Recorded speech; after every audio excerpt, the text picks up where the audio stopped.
nahawe ijambo rivuga ngo ugiriranira amahoro n'umubanyi wawe. Sema amena. Sema amena. Ijambo rivuga ngo gerageza ibishoboka byose byoguma byokoroha ugiriranire amahoro, urabe kufitaniye amahoro n'umubanyi wawe. Gerageza ugiriranire amahoro atagabanije n'uwo mubanyi wawe. Sema amen. Amen. Uhejeje kugiriranira amahoro nawe uce wongera ko kwezwa, kuko utejejwe ntazoraba umwami. Namye niyumvira kuri iri jambo, nsangirira iri jambo riragumye ko Bibiliya itegeka kugiriranira amahoro n'abantu bose, utarobanuye muto canke mukuru, uwize n'uwutize, uyu nuriya, umwansi n'umukunzi, bose utegerezwa kugiriranira amahoro nabo. Ukabona birakugoye kugiriranira amahoro nabo, canke umwansi ntumugiriranira amahoro, muri we ntiyumva ko worondera amahoro n'umwansi wawe, birakugoye, n'ijuru ndaguhebuje ntujaye.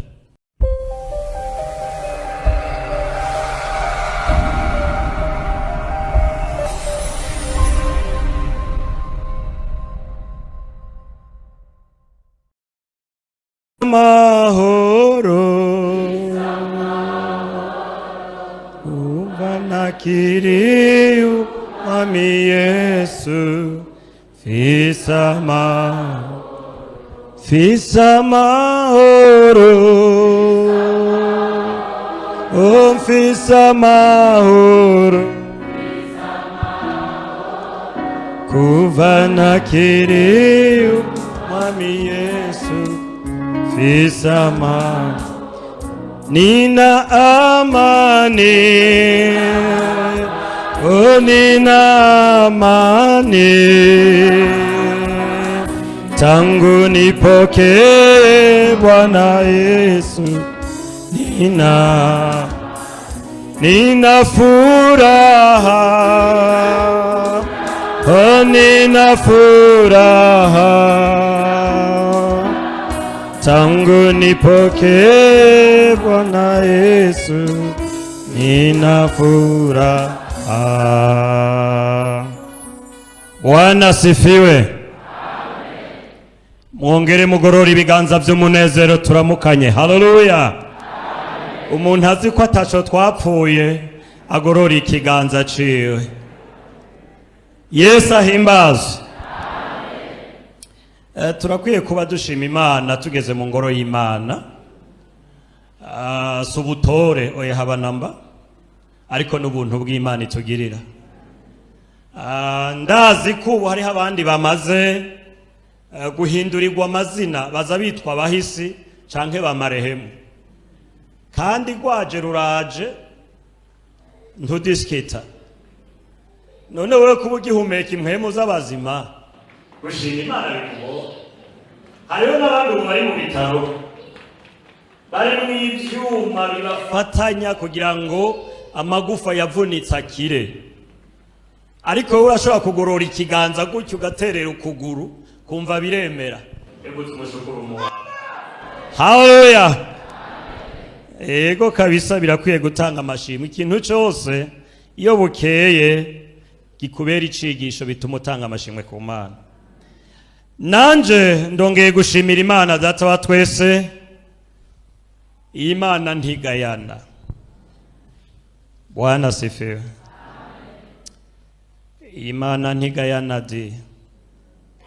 Ntiraba nkuko abantu baraba. Ejo navuze nti ntigira umujenama. Iba yarifise umujenama nkawe ugacuba umujenama wayo, Jazia mwenyewe. Bwana sifiwe sana. Ariko noneho ivyikora tuvuge ngo biragororotse. Haleluya. Ego hanyuma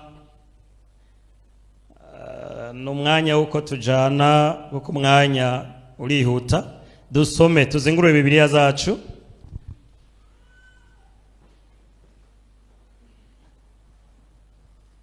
Kiriya gitabo candikiwe Abaheburayo igice ca 12 kururya murongo wa 14 n'uwa 15 haba ariho dusoma.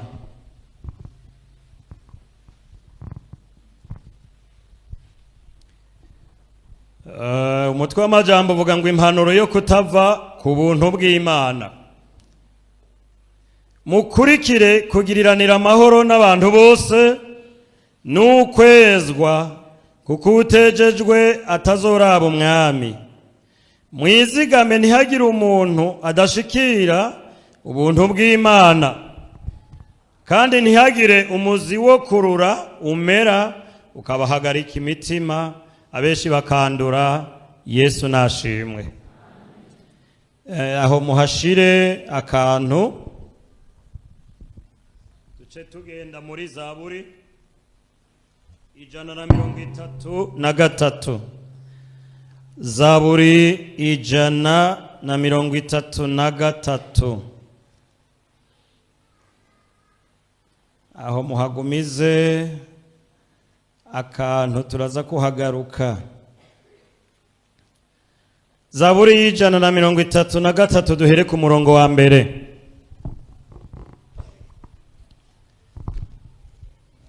Havuga ngo ewe kuntu ari vyiza kandi ari ivyo igikundiro kw'abavukana babana nyakubana, bimeze nk'amavuta ya elayo y'igiciro kinini yasutswe ku mutwe, agashororokera mu bwanwa bwa Aroni, agashororokera ku misozo y'impuzu ziwe.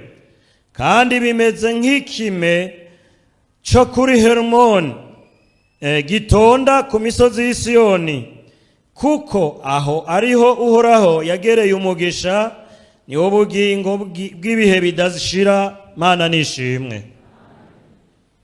Ngomba ko tuziga mu mwanya. Tugende cete Paulo yandikiye Abaroma igice ca 12, turasoma ku murongo wa 18.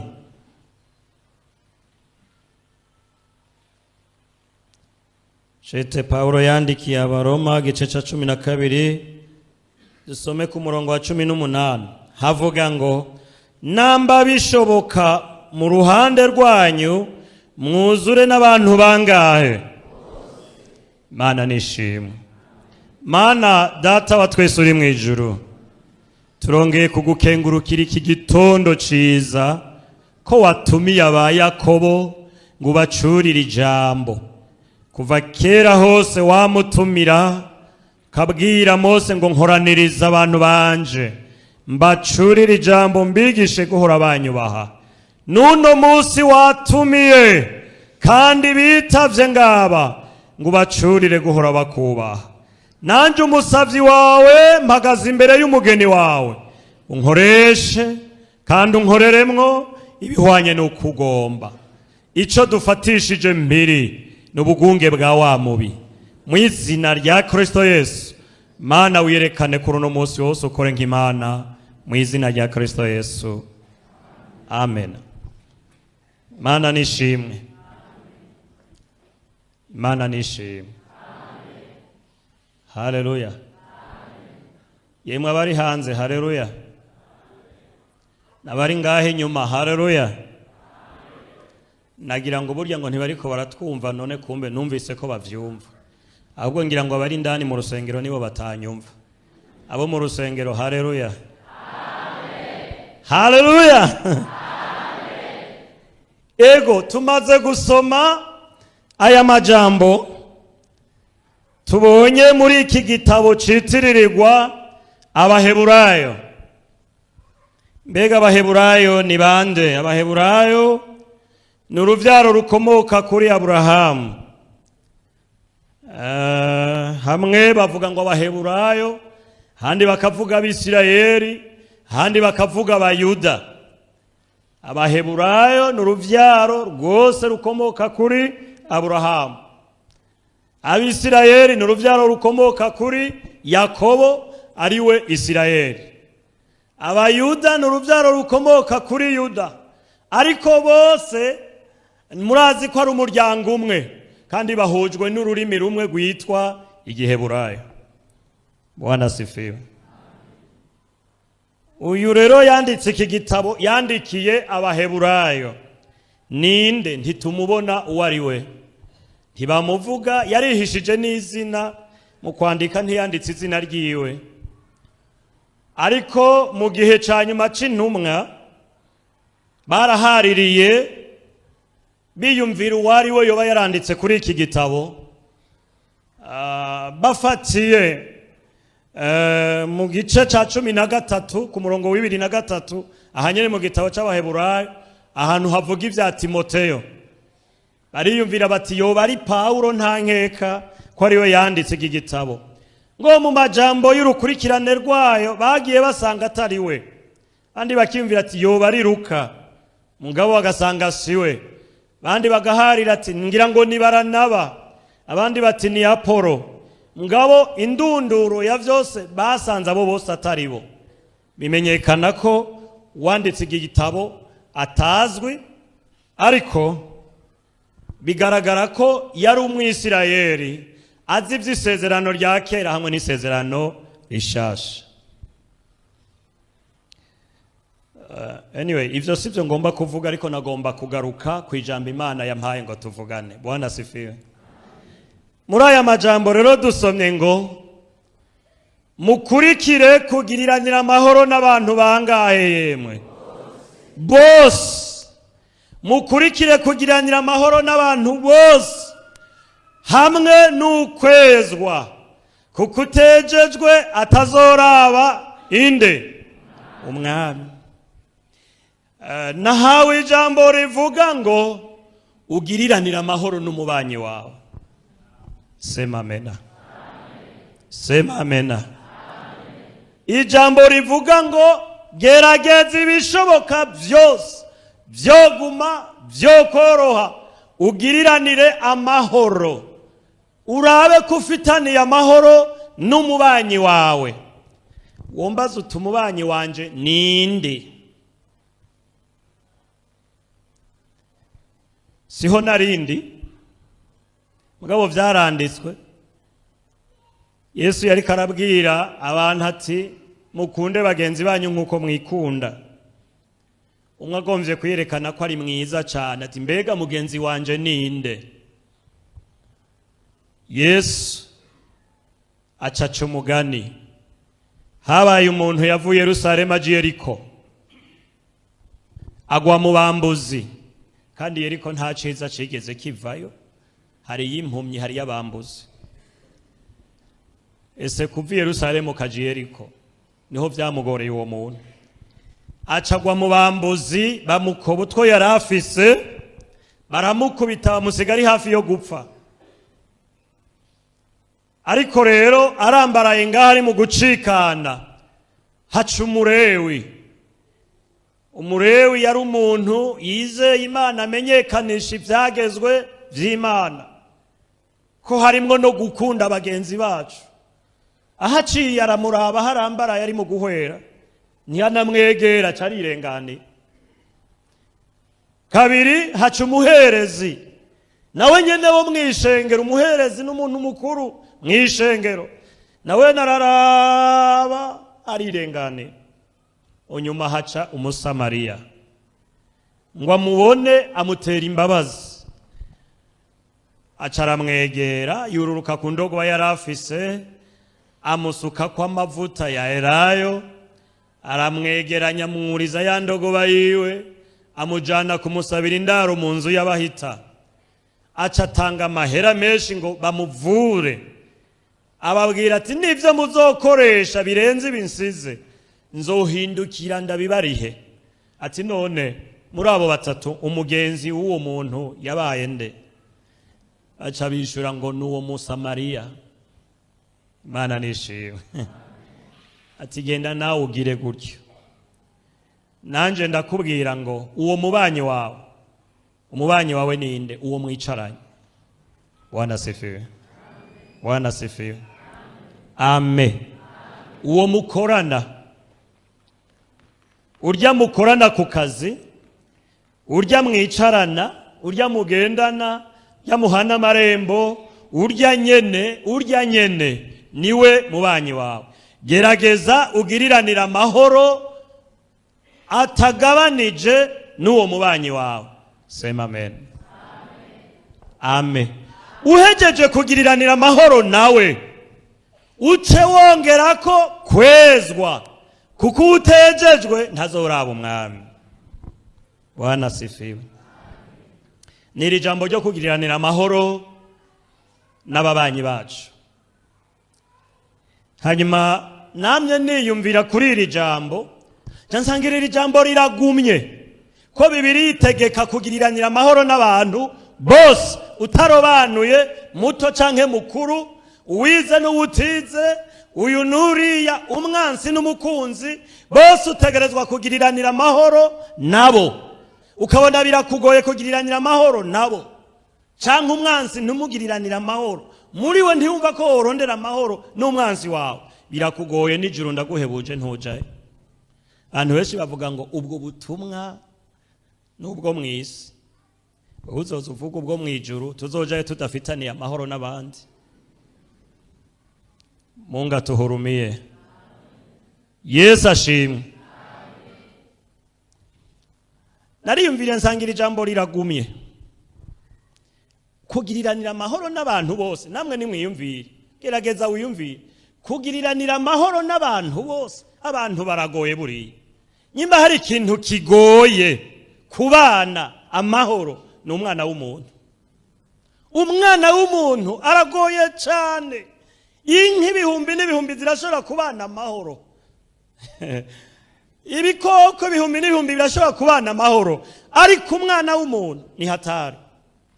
Leta yoyo yarabimenye, irazi ko umuntu agoye, icishiraho ibihano byo kuzohana utazobana na mugenzi wa mahoro. Ishiraho za gereza, none gereza ntizihari ku bantu batagomba kubana amahoro n'abandi. Ishiraho inyamiramabi, nyamiramabi gendana inembo. Wanse kubana amahoro na mugenzi wawe, umukora mu mufuko, umugirira nabi inembo ku nyamiramabi, ntayambarira ubusa kugira ngo ubane amahoro na mugenzi wawe. Mugabo abantu ntibakangwa inembo. Mbere uwo mupolisi akagendana cya kindi kivubura umuriro, kugira ngo noneho niyagira ati ubona umuriro wako uti yeyeye reka ndabe ingene nogiriranira amahoro n'abantu bose. Mugabo umwana w'umuntu kugira ngiriranire, bararenga kuri ivyo bicira umuriro, bakabirenga ko ubusho buhari. Hariho n'ibindi bita crimogene, kugira ngo babateremwe ivyuka bibahumisha amaso, amahoro agaruke. Mugabo umwana w'umuntu aragoye. Mbega mubona bishoboka? Yesu wenyene ni wahakubana n'abandi amahoro. Bongo kweli? Bongo kweli? Hariho ubusho buhera kw'izone. N'ubu togenda aho kw'izone mu Nyakabiga, twosanga hari abandi batagomvye kubana n'abandi amahoro. Hariho ubundi hariya muri Besere, twojayo bariyo. Twoja hariya mwibohero rikuru, hariya mu Mpimba, abandi bahita ngo ni mwibuye. Baruzuye bameze ngo Leta rero yashizeho ivyo kugira ngo kumbure leta nayo n'umukozi w'Imana. Yesu ashimwe. Haleluya. Bari abapolisi n'abakozi b'Imana. Ari gihe nahora mva ahantu nakorera nkiri umuvuga butumwa. Bwana asifiwe sana. Baratangaye ko mvuze ngo abapolisi n'abakozi b'Imana. Yewe n'abakozi b'Imana gose mbere. Urakina neza, uzurabe ko badakorera Imana, kugira ngo ushobore kubana amahoro na mugenzi wawe. Haleluya. Nahora mva ahantu nahora nkorera kera nkiri umuvuga butumwa hitwa mu Rukaramu, ntaha mu Gatumba. Nkaraba abantu b'abasirikare bari mwishamba ahantu, iyo imibu iry'imvubu, imvubu ikiruka. mugabo we ugasanga yatenye acungerereye umutekano abaca muri ako kayira ngo baroberi ntihagire icyo babagira, ugasanga nguyo ntagoheka ameze gutya umwanya wose, ariko uzuba ruramunaga, ari mu mvura imvura imunyagira uko nyene kugira ngo wowe uhaca amahoro. Uwo muntu wovuga ngo si umukozi w'Imana. Nubu ntibaravyumva, uzobura vyumva. Bwana asifiwe sana. Umurundi nawe, abarundi bakunda guca imigani. Hari igihe abarundi baca umugani ngo zirisha mu kike ziraririye, kandi umugani burya nawe ugana kariho. Ndi kwijambo rivuga ngo kubana amahoro n'abantu bose, ubana amahoro n'umubanyi wawe, ubana amahoro n'uwo mugendana, uwo mukorana ibikorwa, gerageza kubana nawe amahoro. Imana nishimwe. Hariya muri Zaburi twasomye ijambo rivuga ngo ese kuntari vyiza iyo abavukana babana nyakubana, bisa n'amavuta ya elayo y'igiciro kinini yasutswe ku mutwe wa Haruni, agashororokera mu bwanwa, akamanuka no ku misozo y'impuzu ziwe, kandi bisa n'ikime cyo ku musozi Heromoni gikwira iyindi misozi y'Isiyoni, kugira ngo ivyimburwa bibeho, umugishuze, kuko ari Uhoraho yagereye ubugingo. Mana nishimwe. Iyo abantu babana nyakubana, bakabana amahoro, bagakorana amahoro, bakagendana amahoro, bisa n'amavuta ya elayo yasutswe ku mutwe wa Aroni, agashororokera no mu bwanwa, agashika no ku misozo y'impuzu ziwe. Mana nishimwe. Amahoro rero nasanze ari ikintu gikenewe cyane. Amahoro ni ikintu kirondegwa. Amahoro mw'ishengero arakenewe, kandi mw'ishengero turi n'amahoro vy'ukuri. Yesu ashimwe. Naho umwansi atabura kuza guteramo utuntu, ariko kuko dufise Yesu atanga ayo mahoro, turi nayo. Sema amen. Amen. Amahoro gusa, umuntu atagira amahoro ni umunyabyaha. Naho buri mw'ishengero uri umunyabyaha, nta mahoro ugira. Naho wogerageza kwimahoroniza, ntayo ufise, uri umunyabyaha, kazi moja bure. Umunyabyaha icaha ciwe kimutuma arara adasinziriye, akarara arahunga atawumwirukanye. Ariko umuntu yakiriye Yesu, ko dufise amahoro none. Yesu ashimwe. Tworonka bike turabirya tugashima, twokwirira agatsima k'indumange karimwe amahoro, dushima Yesu. Mugabo umunyabyaha nta mahoro agira. Mahoro rero igihugu kirayakeneye. Umurundi yavuze ngo mu mahoro umuhoro ugira gute? Uramwa. Ni ngombwa ngo dukurikire kugiriranira amahoro n'abantu bose. Nahari kigoye kugiriranira amahoro n'abantu bose. Hariho abantu babihira ibigonzi. Naho uzamugirira neza gute atazobona ivyiza wamugiriye. Naho worara uramuyengayenga gute atazobona ukubembereza kwawe, mpaka nawe gukorera ikibi we wamukoreye iciza. Mbega ivyo birabaho? Ko niko abantu bameze. Hariho n'uwo muhura mu kukuramutsa agafukama, yo kubita inkoro hasi, mugabo warengana ngwico, nguyo ngo ikibi kiri muri we, vyagera mu Barundi hoho bigakomera. Yesu adufashe. Yesu adufashe. Ariko twebwe abamenye Imana dukwiye kugiriranira amahoro n'abantu bose. Hambavuye kugiriranira amahoro n'abantu bose, ugaca ugereka ko kwezwa kuko utejejwe ntazoja mu ijuru. Hariya mu Baroma naho havuze ngo namba bishoboka mu ruhande rwacu wuzure n'abantu bangahe bose. Bigomba kuvuga iki? Wewe kuko uri kuja mu ijuru, uzi uri kuraja, uvuga uti narakiriye Yesu nk'umwami n'umukiza mu bugingo bwanje, ntegerezwa kugiriranira amahoro n'umuntu wese, yaba umukunzi yaba umwansi. Ngerageza uburyo bwose duhuze, naho watazobikenera, naho watazogomba ko muhuza, ariko mu mutima wawe wumve ko atajwe rikwagiriza kuri mwene so. Iyo mu mutima atajwe ritwagiriza turarema. Wanda sifesa. Muri no misi abantu ntibagomba kubana amahoro. Muri no misi abantu ntibagomba kugiriranira amahoro n'abantu bose.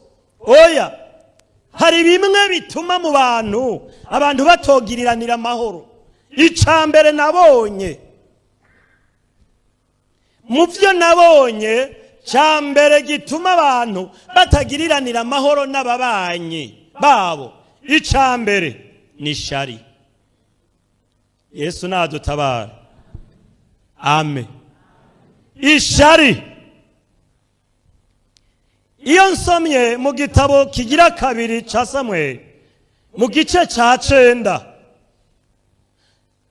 uzinguruye kuri urwo rupapuro, singomba ko tuhasoma, byo twara umwanya wacu muremure, ariko ni igitabo kigira kabiri ca Samweli gice ca 9. Havuga ivy'umwami Dawidi amaze kwima bakamwimika kuba umwami wa Isirayeli.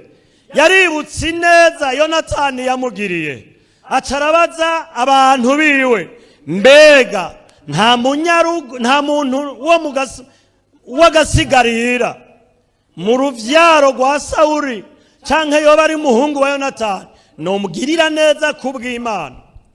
Abantu bariyumvira bo kwa Sawuli bari bahoneye rimwe, ati wapi mugabo uwobaza wari umunyarugo, wari umukozi wa Sawuli yitwa Ziba, uwo yogira ico abivuzeko.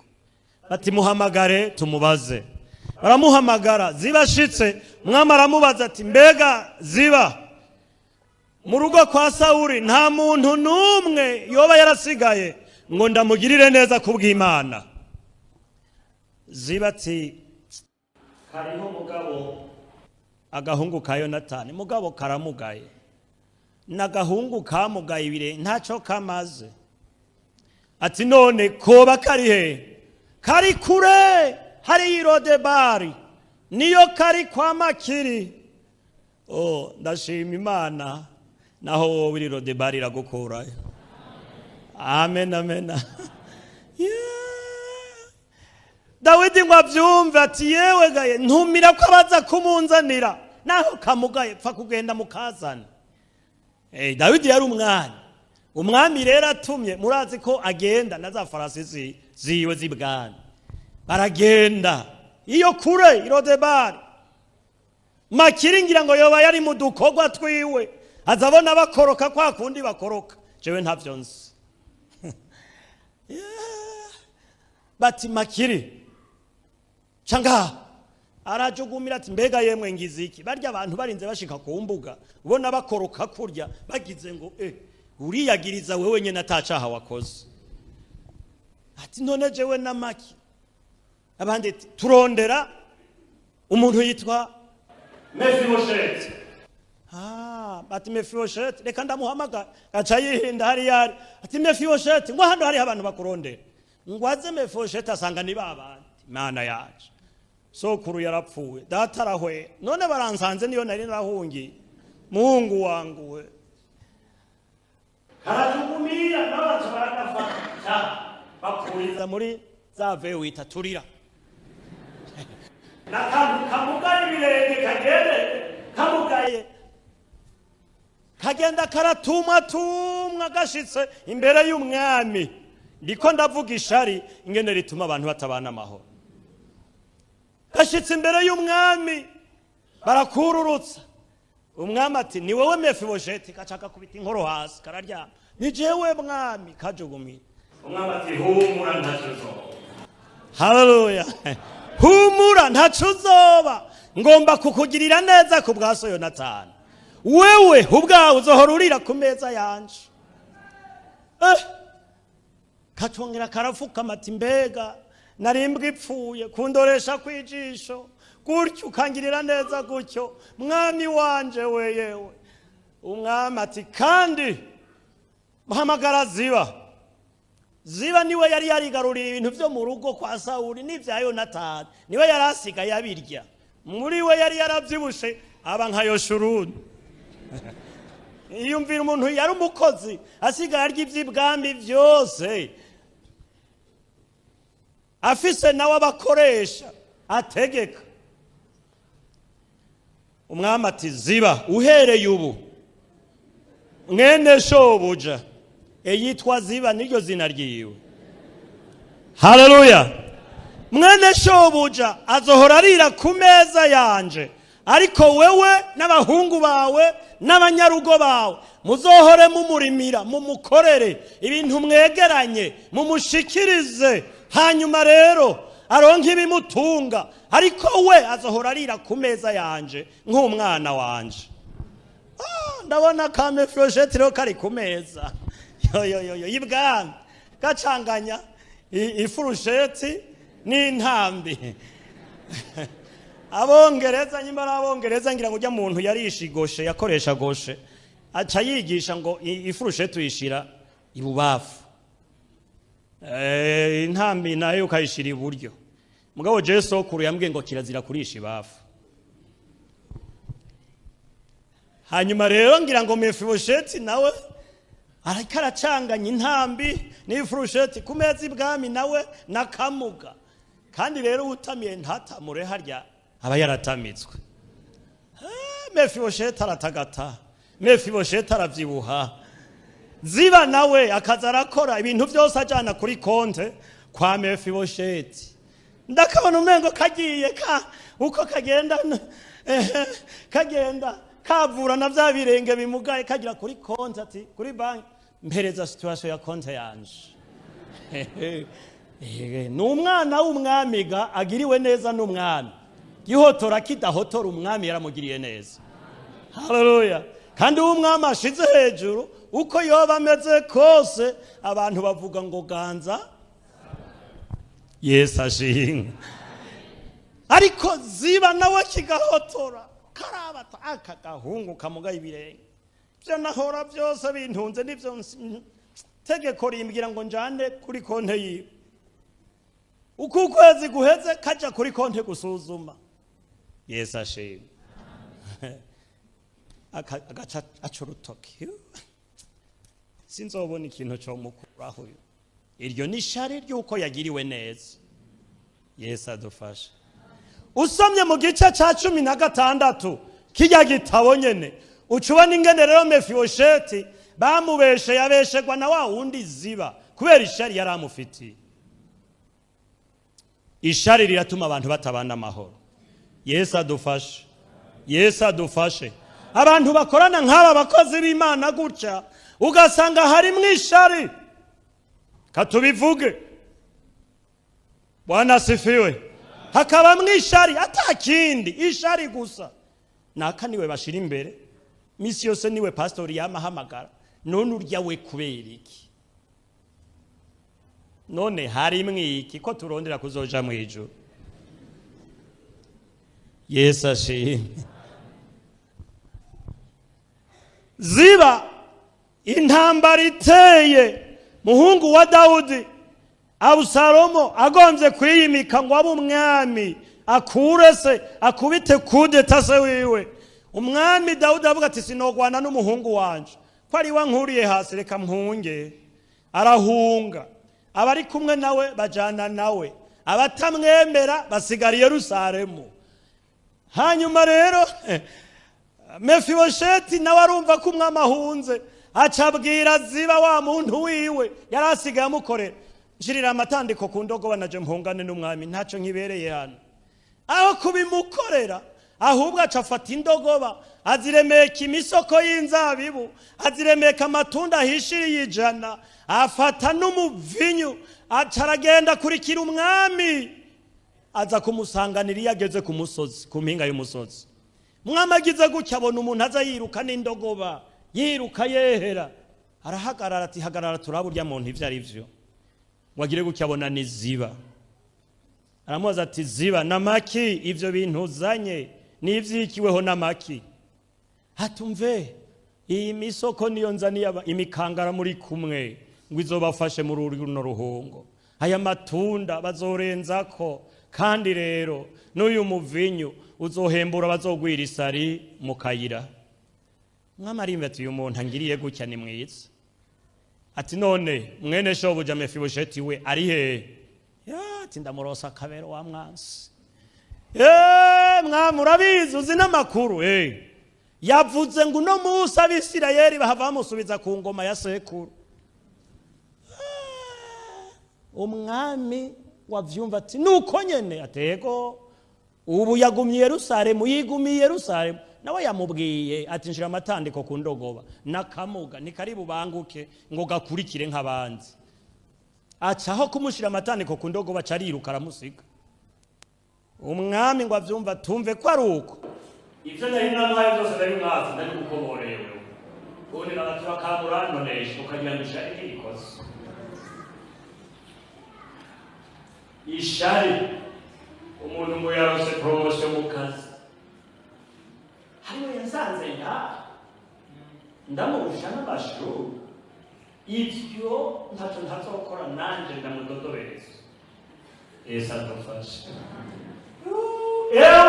Shari kino gihe iratumye abana b'Imana bitirirwa abana b'Imana batabana amahoro. Ishari giriranira amahoro n'abantu bose hamavu y'ivyo ugereke ko kwezwa uko uteje batazorana. Amen.